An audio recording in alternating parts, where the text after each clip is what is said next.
गज और ग्राह का समाचार का उपाख्यान तो आपने सुना होगा। गज ग्राह के मुंह में फंसा हुआ जब बेबस हो गया, बेचार हो गया, बेकार हो गया, कोई रास्ता उसको दिखाई नहीं पड़ रहा था, तो उसने भगवान को पुकारा, क्योंकि भगवान के सिवाय कोई और सहायता करने वाला था नहीं उसके पास।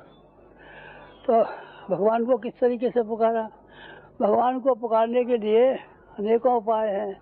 कहीं कीर्तन किए जाते हैं, कहीं यज्ञ किए जाते हैं, कहीं अनुष्ठान किए जाते हैं, कहीं जप किए जाते हैं, कहीं होम किए जाते हैं, लेकिन बेचारा गज तो ये भी सब नहीं कर सकता था।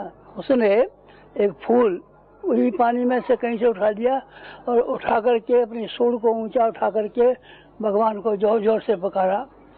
भगवान ने उसकी भावना को समझा, हृदय को समझा, उसकी मुसीबत को समझा, उस कष्ट को समझा, अंतरात्मा को समझा, और भगवान दौड़ करके आए और अपने चक्र सुदर्शन से ग्राह को मार डाला और गज को छुड़ा दिया। ये कथा आपको मालूम है ना? ठीक यही कथा मनुष्य जाति के सामने इस समय भी उपस्थित हुई है। मनुष्य जाति को एक आप गज की तरीके से मान सकते हैं, जो फिलहाल अनेकों मुसीबतों में फंसा हुआ है।